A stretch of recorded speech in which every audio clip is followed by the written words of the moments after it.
E aí, verdades secretas te interessam? Era uma vez.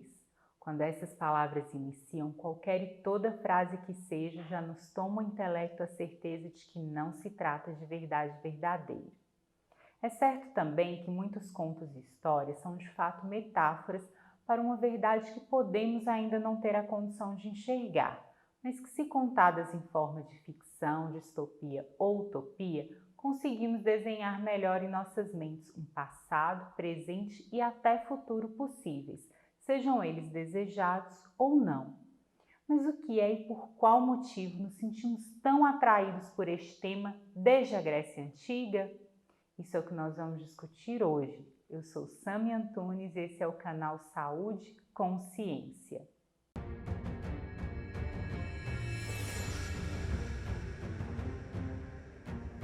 Sócrates e outros tantos que vieram depois perseguiram esta propriedade de estar conforme os fatos ou a realidade. A busca pela verdade está, ou pelo menos deveria estar, impregnada em nosso DNA, como sempre esteve no pai da filosofia.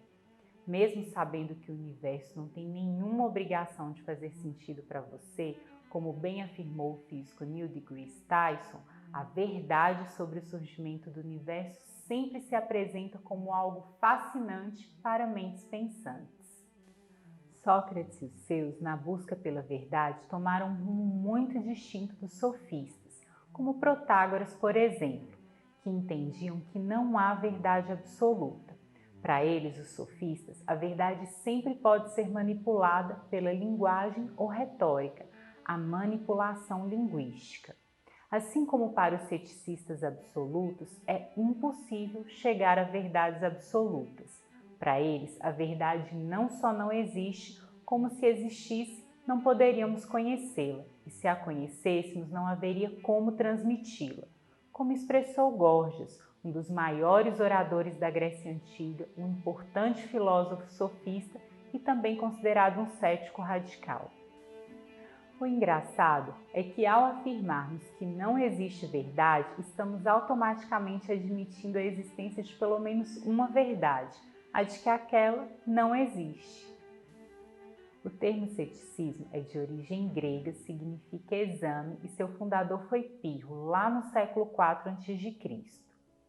Para os ceticistas, são dois os obstáculos que nos impedem de chegar a verdades absolutas. São eles a razão e o sentido, tendo em vista que a razão opera de forma diferente em cada homem. E os sentidos? Os sentidos. Esses são uma verdadeira armadilha. Já o ceticismo relativo de Protágoras, o filósofo que citei lá atrás, defendia o subjetivismo.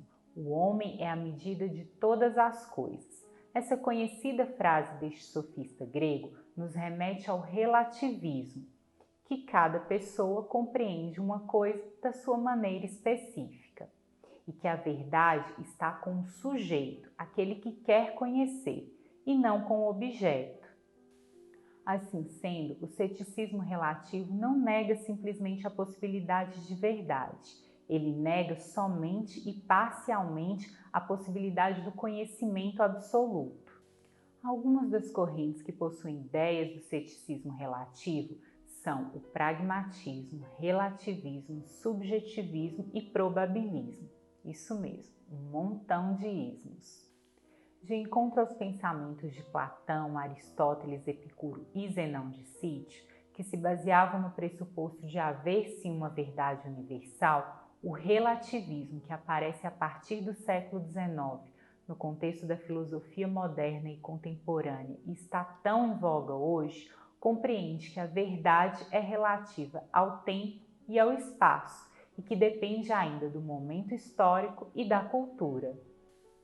Um exemplo é o geocentrismo, que foi tão defendido por Aristóteles há muitos anos antes de Cristo, e o heliocentrismo, desenvolvido por Copérnico. Já com o advento do cristianismo, a verdade ganha um novo significado, indo para outro patamar. Nos escritos de Agostinho de Hipona, Deus é a verdade, e logo quem está do lado de Deus está do lado do bem. Eu sou o caminho, a verdade e a vida. Ninguém vem ao Pai senão por mim. João 14, versículo 6. Essa frase faz parte do último discurso de Jesus aos seus discípulos antes de ser crucificado. Passando agora para a Idade Moderna, a verdade se conecta com o conhecimento, com o ser confiável. Só fazendo um parêntese aqui, a Idade Moderna é um momento histórico que vai desde o século XV até o século XVIII e está temporalmente localizada entre a Idade Moderna e a Idade Contemporânea. Sob influência do Renascimento, a partir do século XVII, o questionamento sobre a possibilidade do conhecimento ganha ainda mais força, dando origem às teorias empiristas e racionalistas. Na filosofia, o empirismo é a teoria que afirma que o conhecimento sobre o mundo se dá apenas pela experiência sensorial. E para além, contrários aos empiristas, como John Locke, por exemplo, filósofo e líder do empirismo britânico, de quem eu já falei muito aqui no canal, chegam ao palco de discussões os racionalistas, como Descartes, Spinoza e Hegel. O racionalismo afirma que tudo que existe no mundo tem uma causa inteligível, ainda que essa causa não possa ser demonstrada empiricamente, como, por exemplo, a causa da origem do universo. Certo é que, mesmo sendo correntes contrárias, tanto o empirismo quanto o racionalismo buscavam a verdade. No século XVIII, Kant supera essa dicotomia razão e sentimento, concluindo que o conhecimento só é possível com a junção das suas fontes, sensibilidade e entendimento, e que a sensibilidade dá à matéria e ao entendimento as formas do conhecimento. Surge então o criticismo, cujo principal objetivo é a crítica às faculdades mentais do homem, no sentido de conhecer seus limites. Com o positivismo de Auguste Comte, uma corrente filosófica que surgiu lá na França no início do século XIX, o óbvio e o lógico também precisariam de comprovação, ou seja, o conhecimento científico seria a única forma de conhecimento verdadeiro. A partir deste saber, pôde-se explicar questões práticas, como das leis da física, as relações sociais e a ética. Não fosse esse, até hoje Aristóteles teria razão ao julgar que um elefante cairia mais rápido no chão do que um coelho se jogados ao mesmo tempo e de uma mesma altura, porque o elefante é mais pesado que o coelho. Galileu realizou essa experiência com 2 objetos de pesos distintos e comprovou que ambos caíram ao mesmo tempo.